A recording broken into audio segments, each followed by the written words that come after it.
El Museo Egipcio de El Cairo, donde se guardan algunos de los más importantes tesoros del mundo antiguo, es el lugar donde se realiza un fascinante experimento.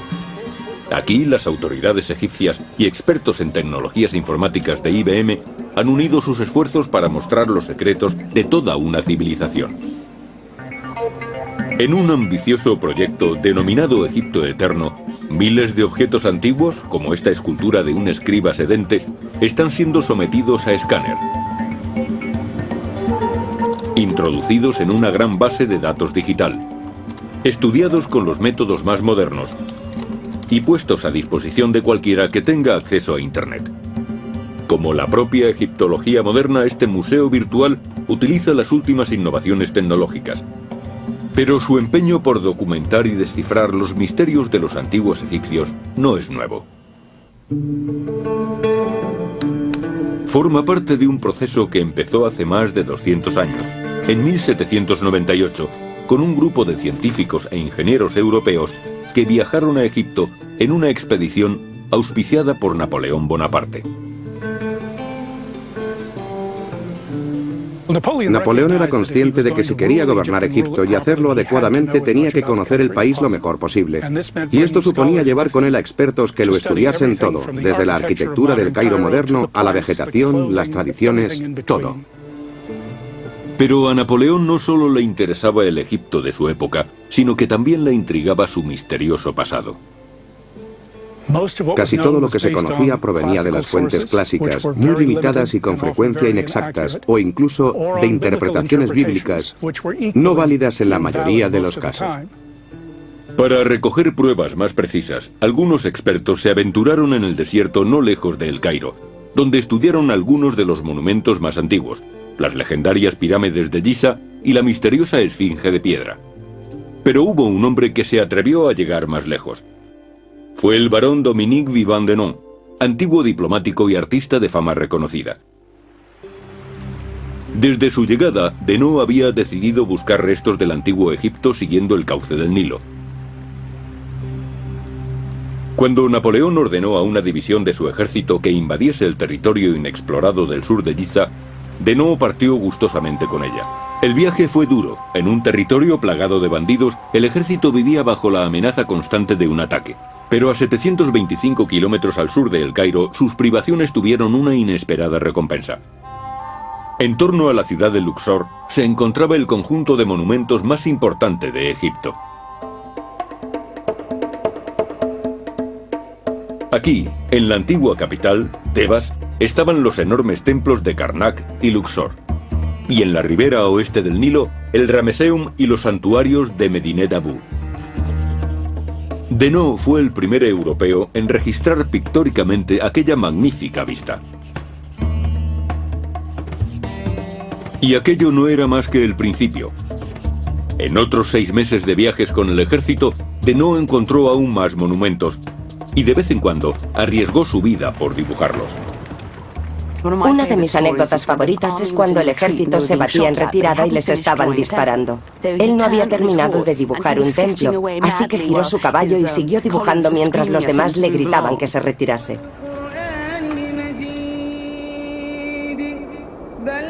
En junio de 1799, Denon finalmente volvió a El Cairo y se encontró con una terrible sorpresa. La Armada Británica había cortado las líneas de aprovisionamiento francesas. La expedición estaba abandonada a su suerte. El tiempo se agotaba y Napoleón ordenó al resto de expertos que continuasen el trabajo iniciado por Denon. Durante los 2 años siguientes, cartógrafos, arquitectos e ingenieros recorrieron el país realizando una detallada descripción de Egipto que se convertiría en el legado más valioso de la expedición. Esta es la primera edición de Description de l'Égypte, impresa por el gobierno francés tras la campaña de Napoleón en Egipto en 1798. Philip Kroon es el director de una biblioteca de la Universidad Americana del Cairo especializada en ejemplares raros y colecciones especiales. Un estudio tan completo del país representa un hito histórico que nunca se había hecho antes, ya que ellos querían conocer todo lo posible desde una perspectiva científica.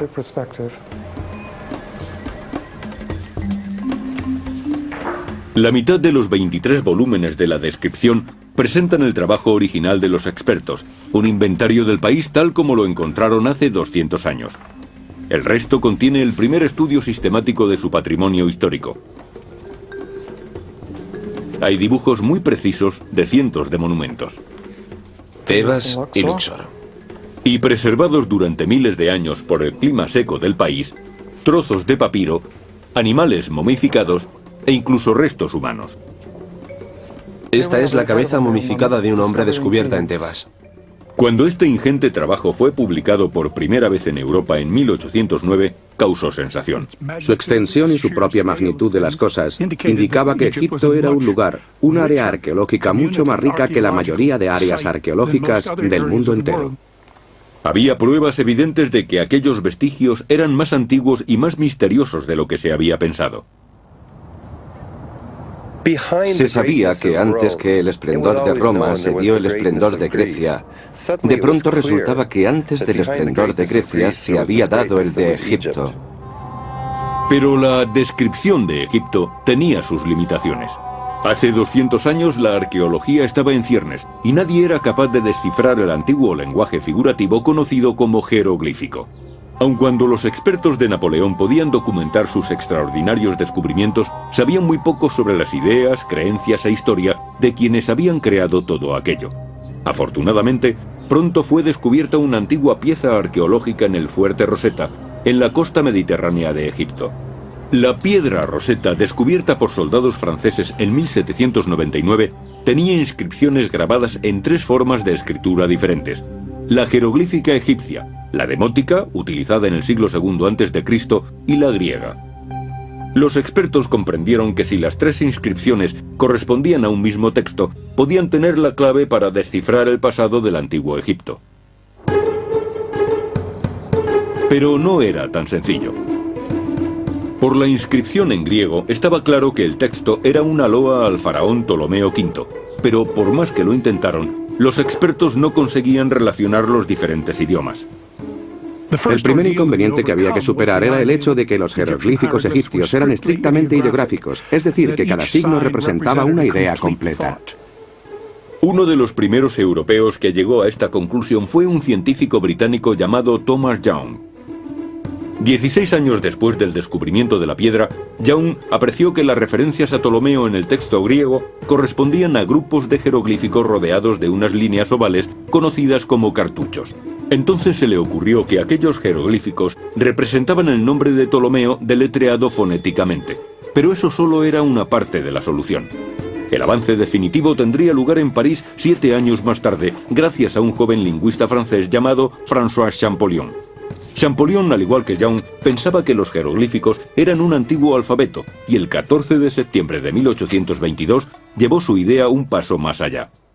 Champollion se dio cuenta de que los jeroglíficos se utilizaban de distintas maneras. Había grupos de jeroglíficos que componían una palabra según su fonética, y al final de esa palabra frecuentemente había un ideograma o un determinante que representaba el total. Unos signos significan un sonido, pero tiene también un significado añadido en relación con lo que muestran. Por ejemplo, si aparecen unas piernas significa que tiene algo que ver con el movimiento. Si aparecen en dirección opuesta, quiere decir que el movimiento es hacia atrás. Champollion corrió a una biblioteca cercana para comunicar el descubrimiento a su hermano. Dejó caer su trabajo sobre la mesa en que estaba aquel. Ya está. Lo encontré. Y a continuación se desmayó. De vuelta al mundo, 4 días más tarde, Champollion empezó a trabajar en un diccionario del egipcio antiguo y en un libro de gramática. Después de casi 2000 años de silencio, los antiguos egipcios volvían a hablar, y con sus propias palabras. Las imágenes recobraron sus sonidos, las palabras su significado, y todo aquel mundo se abrió a nosotros gracias al talento de un hombre. Ahora surgía la posibilidad de realizar algunos de los más importantes descubrimientos en egiptología. Una búsqueda por las miles de imágenes digitales de la página web Egipto Eterno revela por qué era tan importante descifrar los jeroglíficos. Estos extraños símbolos están por todas partes. Durante siglos, los europeos los habían despreciado, considerándolos una forma de escritura primitiva. Pero eso cambió. A partir de que Champollion descifrara los jeroglíficos, los templos y las tumbas del Valle del Nilo empezaron a hablar. Lo que había que hacer, pues, era recorrer el valle en busca de textos. Entre los hombres que emprendieron aquel viaje estaba un joven inglés llamado John Garner Wilkinson. Aprovechando la relativa paz que imperó en el país tras la partida del ejército francés, Wilkinson visitó muchos de los fascinantes vestigios del antiguo Egipto. Como los expertos que habían acompañado a Napoleón 20 años antes, copió miles de inscripciones. Pero si antes se limitaban a dibujar jeroglíficos, ahora él podía interpretarlos. Podíamos saber cuáles eran sus intereses y sus preocupaciones. Descubrimos de pronto que los antiguos egipcios eran, a decir verdad, muy parecidos a nosotros. Un libro revolucionario publicado por Wilkinson a su regreso reveló sus conclusiones. Sería el primer intento por reconstruir la vida cotidiana de los antiguos egipcios, su organización social, sus creencias religiosas y su historia política, dividida en 3 grandes imperios: el antiguo, el medio y el nuevo. Pero los epigrafistas como Wilkinson no eran los únicos europeos que había en Egipto. Un buen número de coleccionistas de antigüedades llegó también al Valle del Nilo. Practicando una arqueología rudimentaria, descubrieron lugares desconocidos y tesoros inestimables. Pero sus toscas técnicas de excavación deterioraron los yacimientos y retardaron el reencuentro con el Egipto antiguo. En arqueología debe trabajarse como en una investigación policial. En la escena del crimen lo que hay que hacer es registrar todo antes de mover cualquier elemento. Si entramos en una sala únicamente para apoderarnos de los objetos que contiene, dejando que se caigan las paredes una vez que hemos salido, estamos destruyendo la historia, lo que la escena nos podría contar. Uno de aquellos aventureros célebres fue un antiguo ingeniero hidráulico llamado Giovanni Belzoni. Llegado a Egipto en 1817, Belzoni no tardó en mostrar sus intenciones. Uno de los primeros caprichos de Belzoni fue llevarse la cabeza de la colosal estatua de Ramsés II que estaba en Tebas. Medía unos 3 metros de largo y pesaba alrededor de 7 toneladas y media. Belzoni consiguió trasladarla paso a paso sobre unos rodillos desde el templo hasta el Nilo, a lo largo de más de 3 kilómetros de recorrido. Hoy dicha cabeza es una de las piezas más importantes del Museo Británico. Pero Belzoni no era solo un cazador de tesoros. Llevado por un deseo profundo de conocer los misterios del antiguo Egipto, penetró y exploró la segunda de las grandes pirámides de Giza. También fue uno de los primeros europeos en cruzar los rápidos de Asuán y entrar en el magnífico templo de Ramsés el Grande en Abu Simbel. Pero fue al volver a Luxor cuando hizo el descubrimiento más extraordinario. Oculto entre las colinas al otro lado del río había un valle desértico que servía de cementerio real a los faraones egipcios del Imperio Nuevo. Varias de sus tumbas habían sido encontradas y saqueadas en la antigüedad, pero Belzoni supuso que aún quedaban cosas por descubrir. Dispersando a sus trabajadores egipcios por el Valle de los Reyes, Belzoni encontró muy pronto 5 sepulcros excavados en la roca, y el 18 de octubre de 1817 entró en un sexto. La entrada en aquellas cámaras funerarias debió ser lo más emocionante en la vida de Belzoni. El egiptólogo Ken Weeks es una autoridad en lo referente a esas tumbas. El descubrimiento de Belzoni fue de los más importantes hechos en el valle. Belzoni había encontrado la tumba del padre de Ramsés el Grande, el creador del imperio, el faraón Seti I. Seti fue un gobernante muy poderoso, y dicho poder quedó reflejado no solo en el tamaño de la tumba, sino también en algunos de los novedosos detalles apreciados en textos religiosos.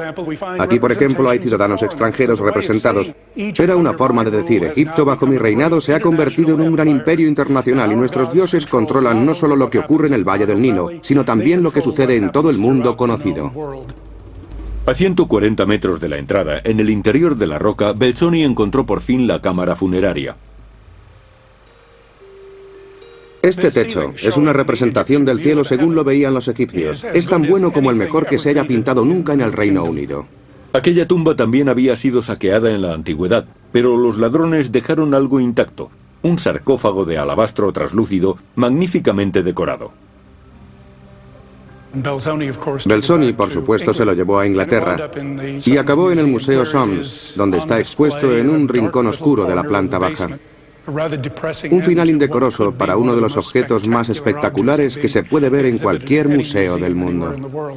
De vuelta a Inglaterra, Belzoni alquiló un pabellón para exponer el resto de sus hallazgos y hacer partícipe de ellos a un público fascinado. Belzoni, que era un verdadero empresario del espectáculo, escenificó la tumba de Seti I al completo para que se pudiera circular por ella. Aquello daba al público una idea aproximada de cómo era una tumba egipcia y ofrecía una visión muy cercana al arte egipcio. La exposición, junto con el impacto que suponía el libro Descripción de Egipto y las conclusiones obtenidas por los primeros epigrafistas, despertaron definitivamente la curiosidad de los europeos por el antiguo Egipto. Egipto se puso de moda. En cada casa debía haber envolturas de momia adornando la mesa del comedor y también una sala amueblada al estilo egipcio. El comercio de antigüedades egipcias floreció superando a casi cualquier otra moda anterior. El comercio de antigüedades prosperó durante más de 30 años, hasta que algunos arqueólogos trataron de paralizarlo. Uno de ellos era el antiguo director de un museo, Auguste Mariette. Mariette pensaba que los monumentos arqueológicos debían permanecer intactos en su lugar de origen. Si finalmente eran exportados, pensaba que al menos debían ser registrados, dejando también constancia del entorno al que pertenecían. Pero en un principio, Mariette no pudo imponer su criterio. Más tarde, en 1851, un golpe de suerte cambió el rumbo de los acontecimientos. Explorando la vasta necrópolis de Saqqara, al sur de Giza, Mariette observó que sobresalía de la arena la cabeza de una pequeña esfinge. Esto le recordó un antiguo relato acerca de una avenida de esfinges que conducía a la tumba del legendario buey Apis. Los antiguos egipcios habían venerado a estos animales durante miles de años. Encontrar sus tumbas suponía un importante descubrimiento. Tras un año de excavaciones, la persistencia de Mariette se vio recompensada. Mariette llegó a una puerta de arenisca que estaba sellada. La abrió y entró. La egiptóloga Salima Ikram es una especialista en las prácticas funerarias del antiguo Egipto. Cuando Mariette derribó la puerta, halló un gran número de estelas con inscripciones hechas por reyes y plebeyos, todo tipo de gente. Estaban dedicadas al buey Apis. Mariette se encontró con kilómetros de túneles excavados en la roca. A los lados había cámaras y dentro de ellas algo asombroso. Enormes sarcófagos de granito, cada uno de los cuales pesaba más de 80 toneladas. Aquí dice: Apis, amado hijo de Osiris, dándole vida, eternidad y prosperidad por siempre. En el interior de uno de estos enormes sepulcros, Mariette encontró los restos de un buey Apis momificado, enterrado durante el reinado de Ramsés el Grande. El descubrimiento causó sensación, y Mariette fue nombrado responsable del servicio de antigüedades de Egipto. Valiéndose de la autoridad que le otorgaba su cargo, Mariette detuvo todas las excavaciones, incluso las suyas. Prohibió la exportación sin permiso de cualquier tipo de objeto y estableció un museo permanente para albergar su nueva colección de antigüedades. La búsqueda del antiguo Egipto iba a entrar en su edad de oro.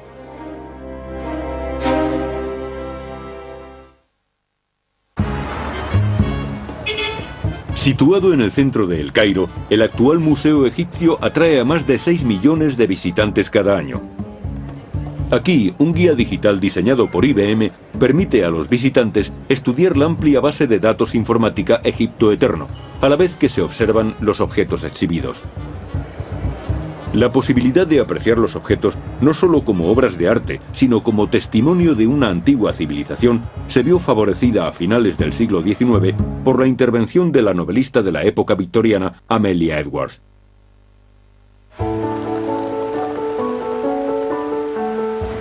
En 1873, Edward hizo lo que entonces era un típico viaje turístico a Egipto. Como tantos otros turistas, visitó la explanada de Giza y sintió admiración por las pirámides y por la civilización que las había construido. Pero quiso saber más. Alquiló una lujosa embarcación conocida como Dabbaya e inició un viaje de placer de 1.600 kilómetros remontando el Nilo. Mientras se adentraba en el país, su admiración se fue transformando en ira. A pesar de los esfuerzos conservacionistas de Mariette, los turistas seguían alterando impunemente los monumentos, y algunos arqueólogos inexpertos estaban destrozando los textos que ellos mismos debían descifrar. Ni siquiera las colosales estatuas de Ramsés el Grande en Abu Simbel estaban a salvo. Algún arqueólogo había hecho un molde de escayola del rostro y había dejado manchas blancas en la estatua. Por supuesto, estéticamente aquello no era agradable. Amelia Edwards decidió que se utilizase café para derramarlo en gran cantidad sobre la estatua y así teñir el yeso y devolver su color original a la roca. Pero Edwards no se conformó con eso. De vuelta a casa, inició una campaña para instruir al público acerca del antiguo Egipto y fundó una sociedad histórica, el Egypt Exploration Fund. Esta sociedad promocionó la auténtica arqueología. No se trata de excavar en un sitio simplemente para llevar objetos a las estancias de un museo. Se trata de registrar los objetos dentro de un contexto, para analizarlos e interpretarlos en un ámbito histórico y cultural mucho más amplio. Entre las primeras personas que se beneficiaron del mecenazgo propiciado por la institución estaba un joven topógrafo inglés llamado Flinders Petrie. Petrie visitó Egipto por primera vez en 1881 con el fin de estudiar la Gran Pirámide de Giza, que según algunos era demasiado perfecta para haber sido construida por el hombre. Sus resultados revelaron que aunque la pirámide constituía una estructura asombrosa, tenía todas las imperfecciones propias de las prácticas de la época en que fue edificada. Él vio en su época lo mismo que vi yo cuando llegué a Giza, que la pirámide es un monumento muy humano y que por ningún lado aparecían las huellas de los dioses. Solo encontró huellas de personas, las marcas de sus herramientas e incluso sus heces. En su informe, Petrie concluía que la Gran Pirámide era, tal como sugerían las fuentes clásicas, una tumba regia, construida por el faraón Keops del Imperio Antiguo hacía unos 4500 años. Fascinado por el pueblo que había construido las pirámides, Petrie se interesó entonces por la arqueología, pero no como la habían practicado sus predecesores. Hasta entonces, la egiptología se había basado en inscripciones, templos grandiosos y pirámides, pero nadie conocería la sociedad norteamericana yendo a Washington, D.C. y dedicándose a observar los monumentos, el de Lincoln, el de Washington, centrándose únicamente en eso. Petrie se dio cuenta de que no se llega a entender a una civilización a menos que se conozca su vida cotidiana. Para descifrar estos detalles cotidianos, Petrie observaba todo lo que aparecía en las excavaciones, ya fuesen valiosos tesoros o fragmentos de cerámica. La peculiaridad más destacable del trabajo de Petrie fue su constante insistencia en el contexto. No importaba tanto lo que se encontraba, sino dónde se encontraba y lo que había en los alrededores. Aplicando su revolucionario punto de vista, Petrie desarrolló una sofisticada técnica para determinar fechas y pasó 40 años haciendo notables hallazgos. En Tebas encontró una estela con una antigua inscripción egipcia que hacía referencia por primera vez en la historia a la tribu de Israel. Y al norte de Luxor, en Nakada, encontró miles de tumbas pertenecientes a antiguos asentamientos en el Valle del Nilo. Solo con los objetos encontrados en las tumbas, Petrie arrojó luz sobre 1000 años de una historia hasta entonces desconocida, la era anterior a la primera dinastía egipcia. Y no fue el único.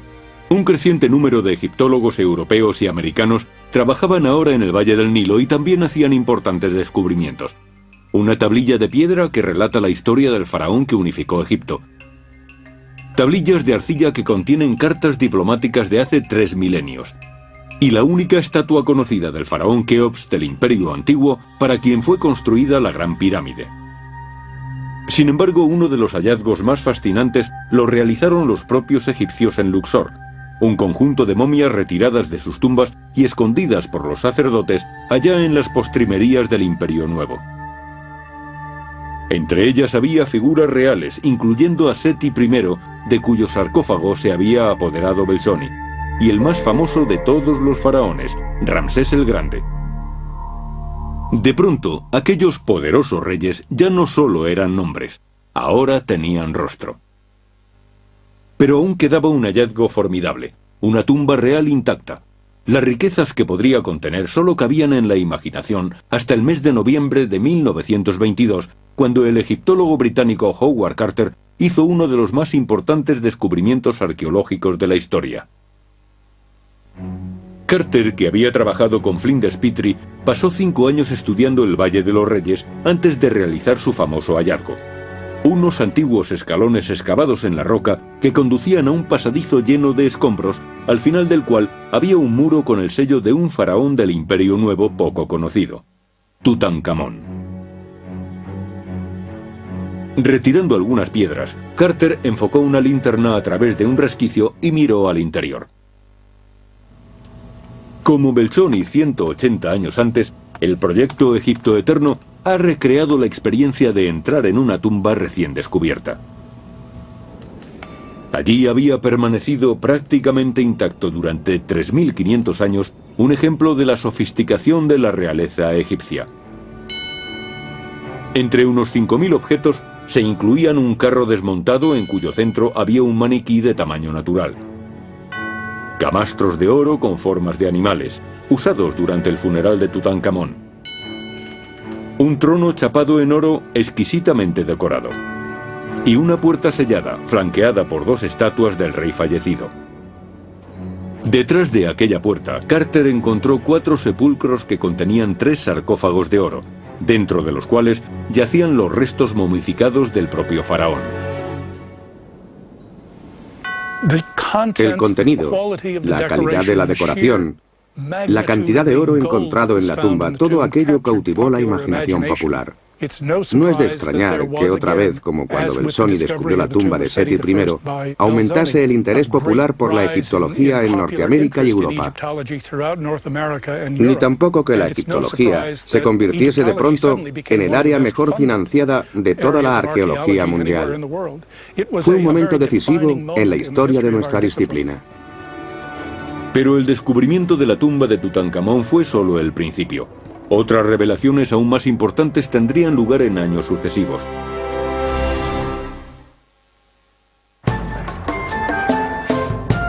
El descubrimiento de la tumba de Tutankamón fue el principio de una época de actividad arqueológica sin precedentes en el Valle del Nilo. Uno de los más importantes descubrimientos tuvo lugar en 1939 cerca de la ciudad de Tanis, en el delta del Nilo, donde el arqueólogo francés Pierre Montet descubrió no una tumba real intacta, sino 6, que contenían fabulosos tesoros de algunos de los últimos faraones del antiguo Egipto. Pero este excepcional descubrimiento fue eclipsado por otros acontecimientos. Estalló la Segunda Guerra Mundial y muchos egiptólogos occidentales abandonaron Egipto.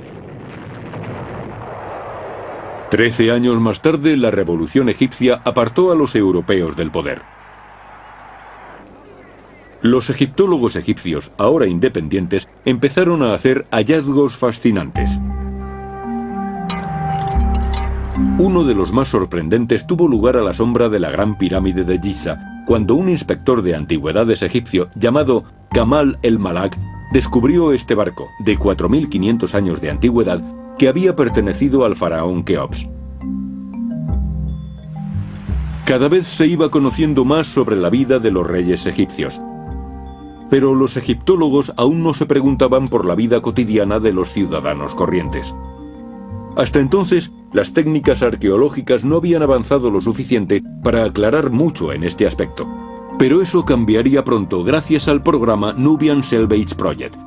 A finales de los años 50, el gobierno egipcio decidió adecuar terrenos para asentar a su creciente población, construyendo una presa en el Nilo a la altura de Asuán. Terrenos para asentar a su creciente población, construyendo una presa en el Nilo a la altura de Asuán. Ante la perspectiva de que un gran lago anegaría algunos de los más famosos yacimientos arqueológicos del antiguo Egipto, la UNESCO ideó un ambicioso proyecto para salvarlos. Entre los 23 monumentos rescatados estaba el templo insular de Philae y el templo de Ramsés el Grande en Abu Simbel, que los ingenieros desmontaron meticulosamente y volvieron a reconstruir 60 metros más al norte de su emplazamiento original. La petición de ayuda arqueológica por parte de la UNESCO tuvo consecuencias inesperadas. Muchos de los que respondieron a aquella solicitud eran expertos en arqueología, en particular en arqueología prehistórica. Ellos practicaron en los yacimientos egipcios un método de trabajo muy meticuloso, desconocido hasta entonces en el país. Actualmente, cuando excavamos, ya no lo hacemos con el único objetivo de encontrar vasos de oro y momias. Literalmente lavamos la arena. Encontramos restos de plantas antiguas que están carbonizadas pero no destrozadas.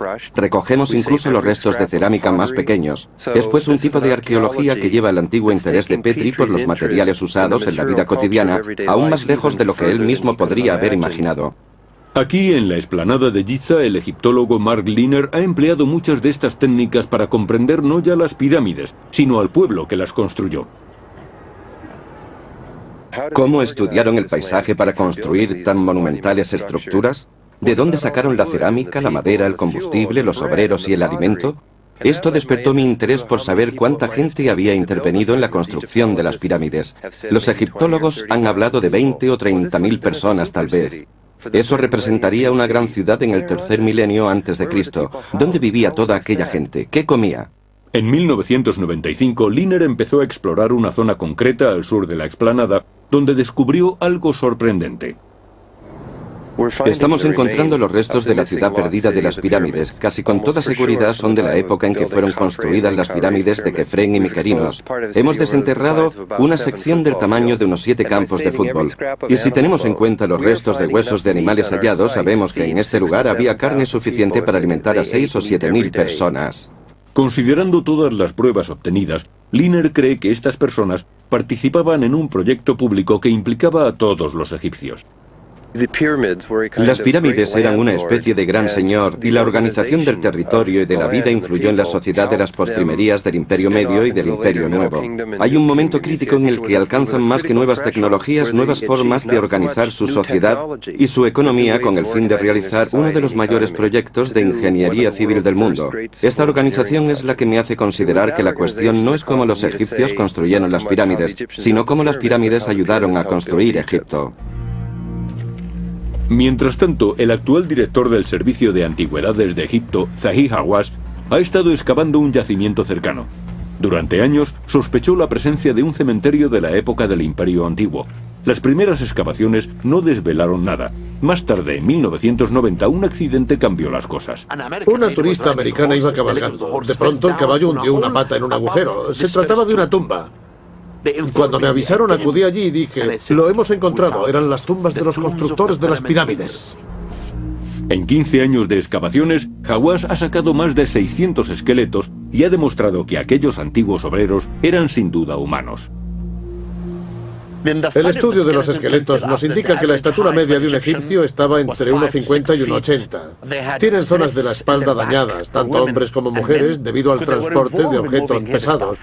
Y hemos descubierto que morían pronto. La media de vida era de 30 o 35 años.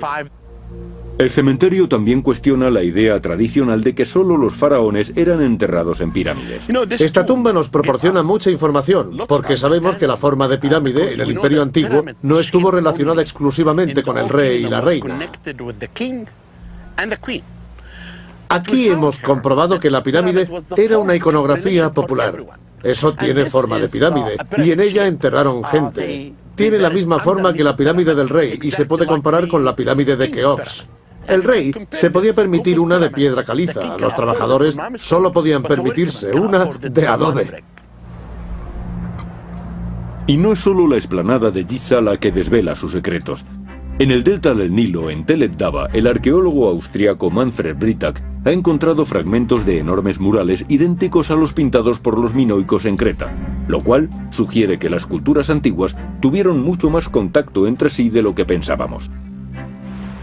En la costa mediterránea de Egipto, arqueólogos submarinos franceses han estudiado la antigua ciudad de Alejandría, encontrando 26 esfinges y restos que posiblemente pertenecieron a su faro. E incluso el Valle de los Reyes aún ofrece sorpresas de vez en cuando. A finales de los años 80, Ken Weeks estaba realizando un mapa arqueológico detallado del valle cuando se dio cuenta de que faltaba una tumba. Redescubrimos por primera vez la KV5 en 1989 y entonces, por supuesto, el hueco de la escalera por la que acabo de bajar estaba enterrado bajo 4 metros de escombros. Al atravesar la entrada, Weeks encontró unas curiosas inscripciones. Aquí, en esta pared, estaban el nombre y los títulos del hijo mayor de Ramsés II, un joven llamado Hirkosev. En esta pared, más nombres y títulos. En este caso, otro hijo de Ramsés, al que llamamos Ramsés Jr. Se sabe que Ramsés el Grande tuvo más de 90 hijos, y al parecer, esta fue su tumba. Dentro de ella, Weeks encontró una amplia sala con pilares, detrás de la cual parecía haber una puerta. Después de abrirla parcialmente, nos encontramos en un enorme corredor que se adentraba muchas decenas de metros en la ladera de la montaña. Así que de repente nos hallamos en la tumba más grande de todas las que se habían encontrado en el Valle de los Reyes. El redescubrimiento de la KV5 fue publicado en la prensa mundial. Es probable que se trate del último gran descubrimiento que se realice en el Alto Egipto durante algún tiempo. En la actualidad, todos los esfuerzos se centran en protegerlo contra una alarmante amenaza. En los últimos 200 años se han hecho avances asombrosos en el conocimiento de los antiguos egipcios. Se han excavado sus monumentos, se ha descifrado su escritura, hemos conocido su religión y su política. Los resultados proporcionan una visión detallada de una civilización y de su legado histórico. La cultura egipcia constituye la base de nuestra cultura actual en Occidente. Somos parte de una continuidad, de un pasado que se prolonga hasta nuestros días. Nadie duda que quedan cosas por descubrir. No obstante, por ahora muchos egiptólogos están dedicados a la conservación más que a la excavación. Los antiguos egipcios construyeron sus templos monumentales en piedra, pensando que la piedra era eterna. Era una suposición lógica, pero recientemente hemos comprobado que en realidad es bastante frágil. Por todo Egipto hay magníficos monumentos que el desierto ha protegido durante 3 milenios y que ahora se desmoronan, debilitados por la contaminación industrial, el riego descontrolado, el crecimiento de la población y el turismo de masas. El turismo de masas es malo para los monumentos egipcios. Por ejemplo, cada persona que entra en la Gran Pirámide aporta unos 20 gramos de agua y este agua se convierte en sal. Si entran en la tumba del rey Tutankamón unos 5.000 turistas por día, ¿qué ocurrirá dentro de 10 años? Este es uno de los grandes retos de Egipto, compatibilizar lo antiguo y lo moderno. Si no hacemos algo, estos preciosos monumentos se perderán. Para hacer frente a esta crisis, el gobierno egipcio está intentando encontrar nuevas formas de gestionar sus antiguos monumentos. Se han restringido nuevas excavaciones al sur del delta del Nilo y se está dando prioridad a proyectos que se especialicen en la documentación y la conservación. Proyectos como el estudio epigráfico de Luxor, dirigido por el egiptólogo Ray Johnson. Está muy claro. Es interesante. Aquí, en Medinet Abu, en un pequeño templo de 3.000 años de antigüedad dedicado al dios Amón, Johnson y su equipo están copiando meticulosamente hasta la más pequeña inscripción. El objetivo del estudio es conseguir un producto tan fiel como sea posible, con el fin de sustituir al propio monumento si fuese necesario. Siguiendo los pasos de hombres como John Gardner Wilkinson, pero con herramientas mucho más avanzadas, un equipo de fotógrafos toma fotografías de alta calidad y gran formato que constituyen la base para realizar dibujos artísticos muy detallados. Las fotografías no muestran todos los detalles, por eso se añaden posteriormente los que no se aprecian en ellas. En la Chicago House de Luxor, los dibujos hechos a lápiz se repasan a tinta antes de sumergirlos en una emulsión de yodo que disuelve la fotografía pero conserva la imagen de tinta.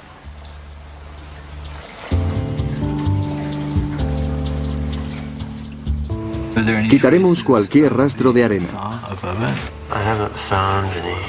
De nuevo en el templo, experimentados epigrafistas comprueban con todo rigor los cianotipos.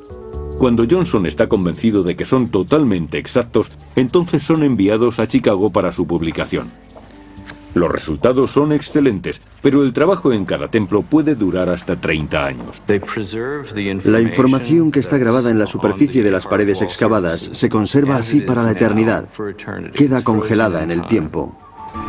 La necesidad urgente de documentación preocupa también al Centro para la Documentación y el Patrimonio Cultural y Natural, o CULNAT, del gobierno egipcio. Estamos tratando de conservar nuestra historia empleando la tecnología e intentando documentar esta historia para el futuro. En 2001, CULNAT llegó a un acuerdo con la mayor compañía de tecnología informática del mundo, IBM, para crear el proyecto Egipto Eterno. Durante 3 años, los miembros del equipo escanearon miles de objetos de museos de todo Egipto y enlazaron toda la información en un mapa interactivo. No hay elementos aislados en la cultura egipcia. Todos están relacionados unos con otros porque todo es una historia, aún a través de 5.000 años. Antiguos objetos como el escriba sentado fueron restaurados virtualmente, recreando con exactitud la apariencia que debieron tener en un principio. Mucha gente ignora que el antiguo Egipto era uno de los lugares más coloridos de la Tierra. Quedan restos de ello. Buena parte de la reconstrucción en 3 dimensiones que hemos hecho consiste en la recuperación de aquellos colores. Más aún, en su descripción de Egipto, los expertos de Napoleón trataron de imaginar cómo serían los monumentos egipcios en su época de esplendor. Ahora la tecnología informática lo puede mostrar con fiabilidad. La cámara gira alrededor del segundo patio de Amenote y después vuelve otra vez entre la columnata. La tecnología avanza cada vez más deprisa y es capaz de crear un escenario, de situar a una persona dentro de un entorno. Utilizando los últimos avances en infografía 3D, los directores del proyecto han creado representaciones virtuales e interactivas de muchos de los antiguos lugares emblemáticos de Egipto. No solo muestran su aspecto actual, sino el aspecto que debieron tener cuando fueron construidos. Esta es una mirada sin precedentes al pasado del templo de Luxor hace 3.500 años. Y a la explanada de Giza 1000 años antes. Pero en la base del proyecto están los resultados de los últimos 200 años de investigación. Una imagen fiable de una antigua civilización interpretada a través de sus escritos, sus monumentos y sus vestigios materiales. El proyecto está online desde principios de 2004 a través de guías digitales en el Museo Egipcio, teléfonos móviles digitales y en la dirección de internet eternalegypt.org. Pero el trabajo aún no está terminado. No habrá nunca un momento en el que podamos decir que este proyecto está terminado. Por eso hemos tratado de construir una infraestructura que sea lo bastante flexible no solo para aceptar más datos, sino también más objetos, nuevas personas, nuevos lugares, para aceptar nuevos tipos de relaciones, crear un nuevo significado, crear un contexto nuevo entre estas cosas. Mientras tanto, continúa la búsqueda con el fin de conocer más sobre esta fascinante civilización. En 1995 descubrimos que había 67 cámaras. Hoy ya llevamos 120. ¿Cuánto tiempo se tardará en excavar? No lo sé, pero a este ritmo tardaremos toda mi vida y la vida de 2 o 3 próximas generaciones hasta explorar por completo la KV5. Lo que haré en el futuro probablemente sea dedicar casi todo mi tiempo al yacimiento urbano que hemos descubierto. Aquí hay trabajo para toda una vida y más. De hecho, no queremos hacerlo todo. Queremos dejar una parte para futuros arqueólogos, cuyas técnicas serán más avanzadas hasta extremos que nosotros no podemos concebir.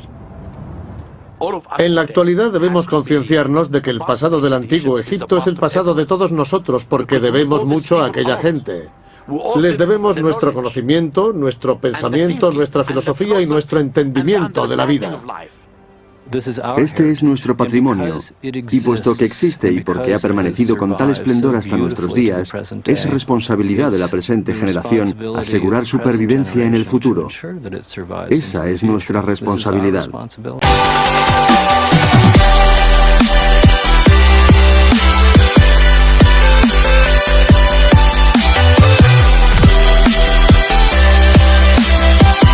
Y Luxor. Y preservados durante miles de años por el clima seco del país, trozos de papiro, animales momificados e incluso restos humanos. Esta es la cabeza momificada de un hombre descubierta en Tebas. Cuando este ingente trabajo fue publicado por primera vez en Europa en 1809, causó sensación. Su extensión y su propia magnitud de las cosas indicaba que Egipto era un lugar, un área arqueológica mucho más rica que la mayoría de áreas arqueológicas del mundo entero. Había pruebas evidentes de que aquellos vestigios eran más antiguos y más misteriosos de lo que se había pensado. Se sabía que antes que el esplendor de Roma se dio el esplendor de Grecia. De pronto resultaba que antes del esplendor de Grecia se había dado el de Egipto. Pero la descripción de Egipto tenía sus limitaciones. Hace 200 años la arqueología estaba en ciernes y nadie era capaz de descifrar el antiguo lenguaje figurativo conocido como jeroglífico. Aun cuando los expertos de Napoleón podían documentar sus extraordinarios descubrimientos, sabían muy poco sobre las ideas, creencias e historia de quienes habían creado todo aquello. Afortunadamente, pronto fue descubierta una antigua pieza arqueológica en el fuerte Rosetta, en la costa mediterránea de Egipto. La piedra Rosetta, descubierta por soldados franceses en 1799, tenía inscripciones grabadas en 3 formas de escritura diferentes: la jeroglífica egipcia, la demótica, utilizada en el siglo II a.C., y la griega. Los expertos comprendieron que si las 3 inscripciones correspondían a un mismo texto, podían tener la clave para descifrar el pasado del antiguo Egipto. Pero no era tan sencillo. Por la inscripción en griego estaba claro que el texto era una loa al faraón Ptolomeo V, pero por más que lo intentaron, los expertos no conseguían relacionar los diferentes idiomas. El primer inconveniente que había que superar era el hecho de que los jeroglíficos egipcios eran estrictamente ideográficos, es decir, que cada signo representaba una idea completa. Uno de los primeros europeos que llegó a esta conclusión fue un científico británico llamado Thomas Young. 16 años después del descubrimiento de la piedra, Young apreció que las referencias a Ptolomeo en el texto griego correspondían a grupos de jeroglíficos rodeados de unas líneas ovales conocidas como cartuchos. Entonces se le ocurrió que aquellos jeroglíficos representaban el nombre de Ptolomeo deletreado fonéticamente. Pero eso solo era una parte de la solución. El avance definitivo tendría lugar en París 7 años más tarde.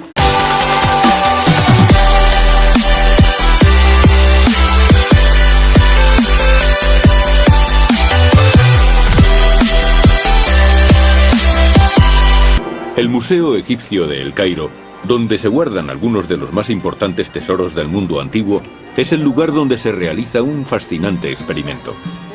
Aquí, las autoridades egipcias y expertos en tecnologías informáticas de IBM han unido sus esfuerzos para mostrar los secretos de toda una civilización.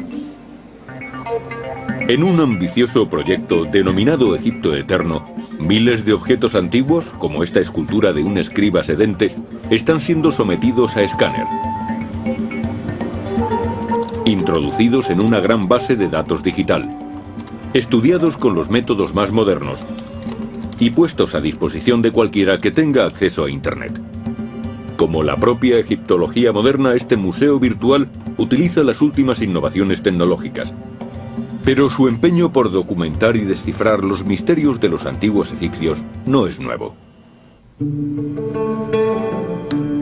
Forma parte de un proceso que empezó hace más de 200 años, en 1798, con un grupo de científicos e ingenieros europeos que viajaron a Egipto en una expedición auspiciada por Napoleón Bonaparte.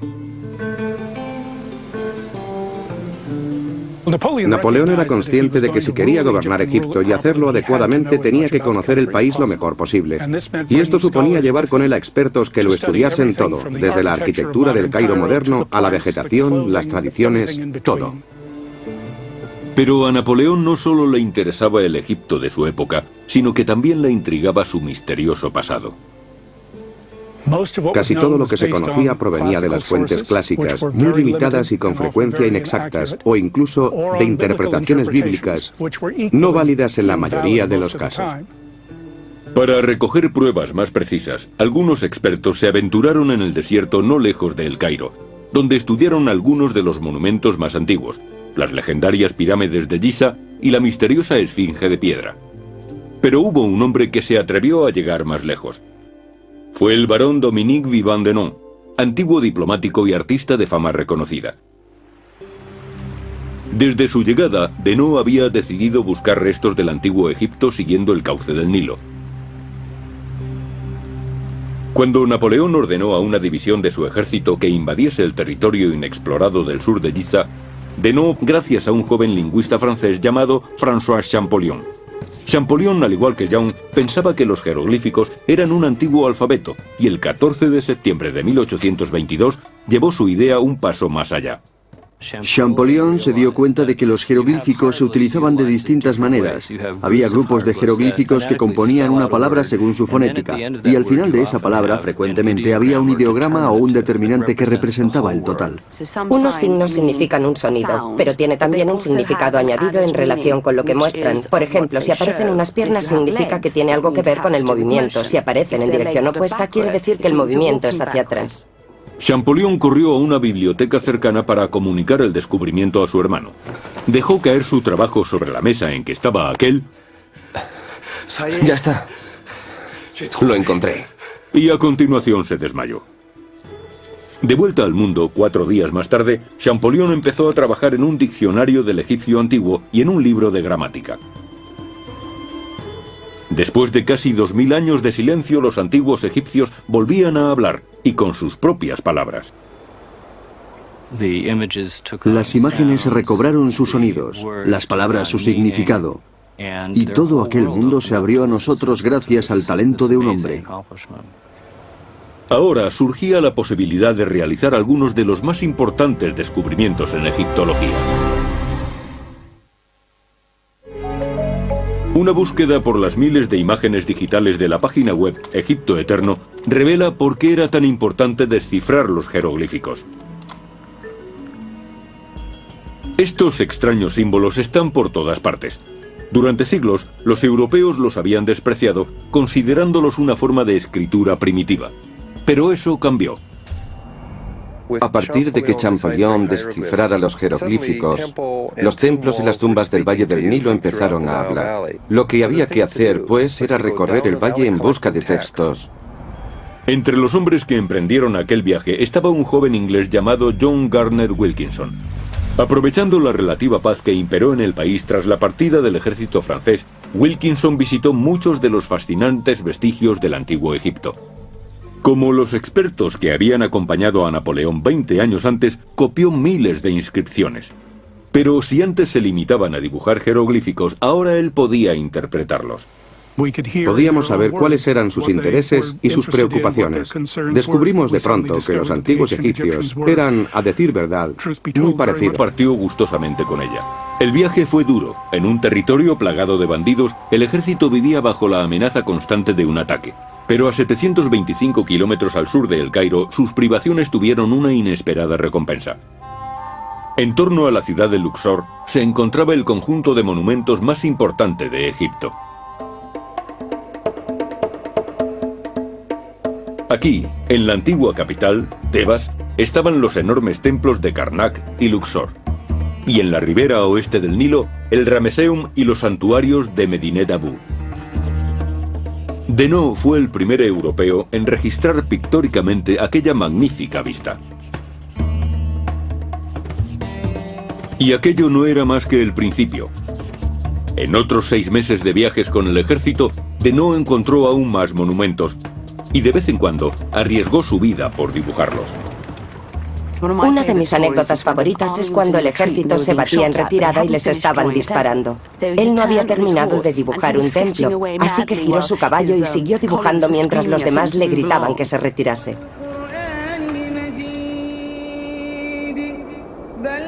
En junio de 1799, Deneau finalmente volvió a El Cairo y se encontró con una terrible sorpresa. La Armada británica había cortado las líneas de aprovisionamiento francesas. La expedición estaba abandonada a su suerte. El tiempo se agotaba y Napoleón ordenó al resto de expertos que continuasen el trabajo iniciado por Deneau. Durante los 2 años siguientes, cartógrafos, arquitectos e ingenieros recorrieron el país realizando una detallada descripción de Egipto que se convertiría en el legado más valioso de la expedición. Esta es la primera edición de Description de l'Égypte, impresa por el gobierno francés tras la campaña de Napoleón en Egipto en 1798. Philip Kroon es el director de una biblioteca de la Universidad Americana del Cairo especializada en ejemplares raros y colecciones especiales. Un estudio tan completo del país representa un hito histórico que nunca se había hecho antes, ya que ellos querían conocer todo lo posible desde una perspectiva científica.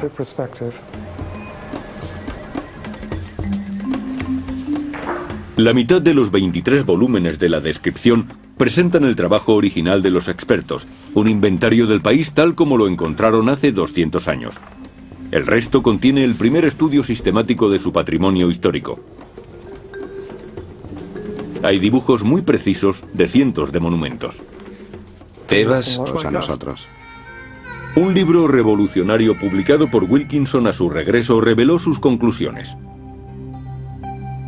Sería el primer intento por reconstruir la vida cotidiana de los antiguos egipcios, su organización social, sus creencias religiosas y su historia política, dividida en tres grandes imperios: el antiguo, el medio y el nuevo.